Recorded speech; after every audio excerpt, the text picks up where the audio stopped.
What's going on, guys? My name's Tom and welcome back to Simon Shoes, and today I'm joining you guys pretty much in the attic. This is where I animate pretty much most of my animations. I mean, I've spent more time in here animating Star Wars: The Fallen Legacy, and I thought for this Q&A video, I thought it would be a really great opportunity to actually record this video right next to one of the sets that I'm working on right now. You guys have sent me some questions. This is all obviously all Star Wars: The Fallen Legacy related. You know, the Brit film that's coming out hopefully this year. I've also asked for questions that don't go along the lines of sort of when's the Brit film coming out, when's the trailer coming out, all that kind of stuff, because we get a lot of those questions all the time. I get a lot of emails with those questions all the time. I think the last email that had that question was last week. So I'm getting so many questions, and it's usually just the same old answer. So it's the reason why I haven't asked for those questions. I want questions which are, you know, anything but that, pretty much. Anyway, the first question is from Marvel Master. They have to say, how many characters will the story revolve around? There are a lot of clips and the introduction videos that you've created and have posted, and it just seems that are it says also of characters. I'm assuming he's trying to say a lot of characters. It may seem confusing to some people, so I wouldn't want to know how many play a key role. In Star Wars: The Fallen Legacy, there are three main characters in the Brick film. There are a lot of other characters, obviously, in the Brick film, those that we've introduced, who do play a interesting role. They usually sort of are a part of one of the key characters' arcs. It's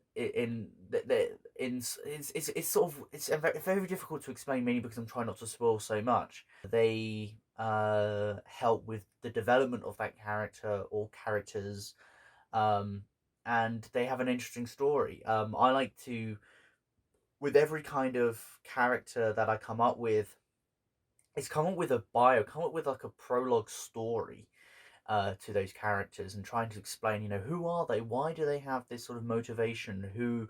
What is their relationship like between this character and this character? So even though it seems like there are a lot of characters that we've introduced, at the end of the day, there are very much three main characters who we will definitely be exploring who those three characters are once the official trailer comes out. My question is, will we get to see any already established characters in the Star Wars canon/legends? I doubt you'll name any specifics, as that would be spoilers, but yeah, that is my question.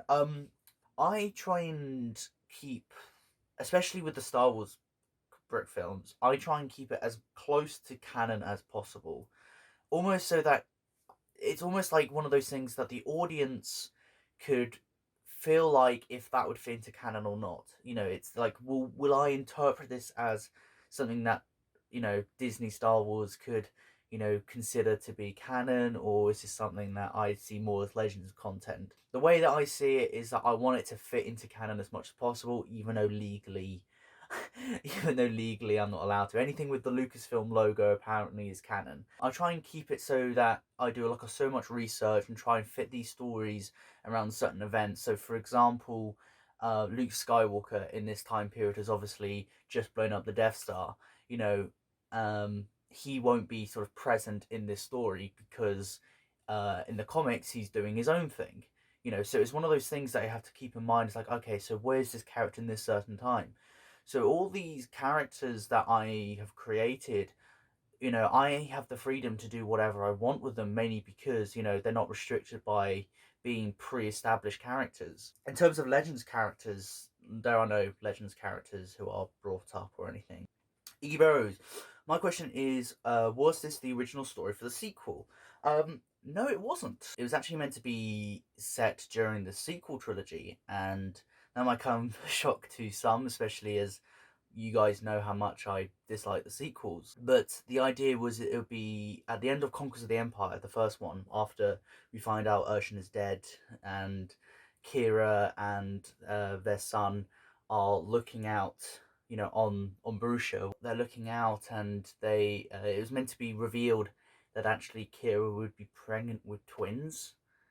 And so what would happen during, so obviously the Galactic Civil War would end and all that other kind of stuff, and so Kira would be pregnant with twins, and it would find out that one of those twins, who's a female twin, she would be kidnapped by the First Order and become a First Order stormtrooper, whereas her twin brother would become a member of the New Republic and the Resistance and stuff. And there was actually a the opening sequence was actually written. I remember writing it. I think it was pretty much the same time as it must have been 2017, because I think it was when the same time as Last Jedi came out.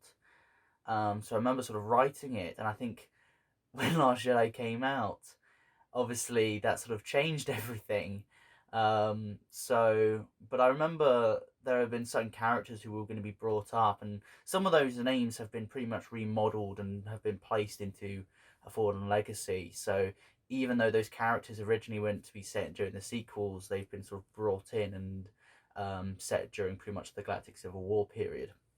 Oh, we have a question from Keegan, Nuclear Winter Pictures. Will we see any Star Wars related content after AFL? And yes, I'm already aware I know the answer, but no one will ask the question. For those who don't know, Keegan and I spend a lot of time on Xbox, literally talking about lots of different things. Keegan voiced Captain Cleus in Conquest of the Empire and has reprised his role for Fallen Legacy as well. So the answer is I can't really give that away. What I will say is that I've always got ideas for lots of different things. So many things. So, you know, even if I do say, like, you know what, I want to make a Star Wars series, for example, if I'm motivated and I feel like, you know what, I'm definitely going to go ahead with this, I will work on it. And the thing is that with A Fallen Legacy, it is the last brick film. And what I mean by last brick film is last big feature length movie, pretty much. Because I feel like working on brick series, it's a much smaller scale. You can tell pretty much short stories, which I think is much more suited for sort of Lego animation. Whereas the way that I wrote Fallen Legacy is almost as if it was meant to be for a live action production. So, which is also one of the reasons why the Brit film has taken so long to produce, because of the way that it's written and the way that it's done. So it's going to be very interesting the way it's sort of handled once the Brit film comes out, because on one hand, you guys might see it as, you know, a Lego Brit film, a Lego animation that is just really long, but other people might view it as, oh my god, this should have been meant for live action. So yeah, I can't really give too much away, I'm afraid. Even though Keegan, you know the answer. Yeah, I can't give anything away. I'm really sorry. Okay, question from Raf. Been loving these teasers you've given us. Would you ever consider doing set walkthroughs? Well, I've actually done a set walkthrough of the original Kep Kutoka set before I had to do all these reshoots. So you can look at that on the Instagram page. It's done as like the IGTV kind of thing. So you can definitely have a look at that if you want. The problem is, if I do a lot of set walkthroughs, then I feel like that could potentially spoil a lot of the Brit film. Like, for example, what I'm showing you, what you can see right here, there's very little that I'm showing you right now just because of exactly what this location is. I mean, some of you have already got your theories and stuff, which is interesting to read, don't get me wrong. But I can only show you so much. Like, you can only just see like little bits in the corner and whatnot. All I will say is that the set's going to be about like this high.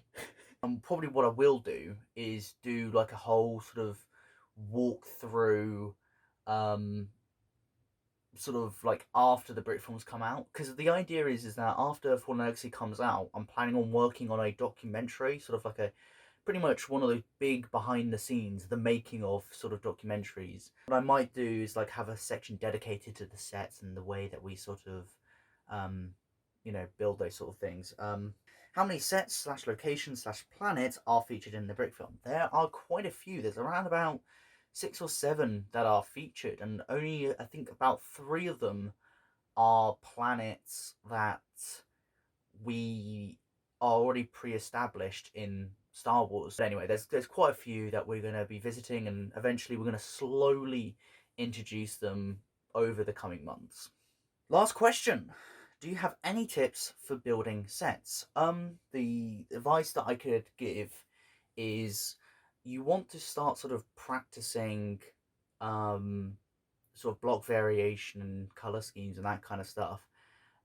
This might sound like really sort of nerdy or really cheesy to say, but I think if you want to build good Lego sets or have an idea of sets to sort of build, I highly recommend sort of practicing out on games like Minecraft um, because that will sort of show you what sort of textures to sort of play around with.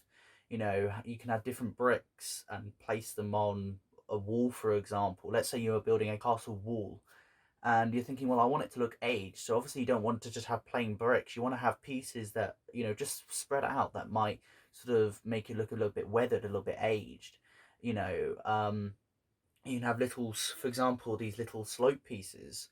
I know you guys probably can't see it, but you can have these little slope pieces, you know, just placed in because it will show look like where bits have been fallen apart or something. You know, show that it's been a ruin.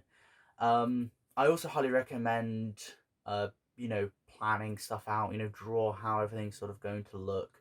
You know, not only for like how the set's going to look, but how you're going to animate as well. Because you know, it'd be good to sort of, you know, work on a set that actually is like, all right, I can place the camera here, I can place it here, and that's how it will work. But anyway, guys, that seems to be it for all the questions. I want to thank all of you who have submitted questions. It's been great answering them, and you know, I love doing these sort of videos because I feel like you know, it's me sort of interacting with you guys. I know I do it a lot. I know that I interact with you guys more often than I upload my own work. Thank you so much for watching today's video. If you did enjoy, please give it a thumbs up. And if you're not a subscriber, there is no better time than now. I highly recommend looking at our Facebook page, our Instagram page, our Twitter page, for pretty much all like behind the scenes content, behind the scenes photos and all that kind of stuff. And if you want to join our Discord server to have a chat with me, my crew, or like-minded fans, I highly recommend joining. It's great fun. We're getting a lot more people joining recently, which has been fantastic. And you know, all of you are welcome. You know, we can have great discussions. And you guys have brought some really fantastic ideas to the table. You guys are showing off your work as well. There's a lot of Lego mocks and stuff that you guys have been building at the moment and showing off, and they look absolutely fantastic. So, you know, if you feel like that's a platform where you want to sort of hang out for a bit, you know, by all means, come and join us. It would be great to have you. Anyway, guys, thank you for watching today's video, and I will see you guys soon. Goodbye.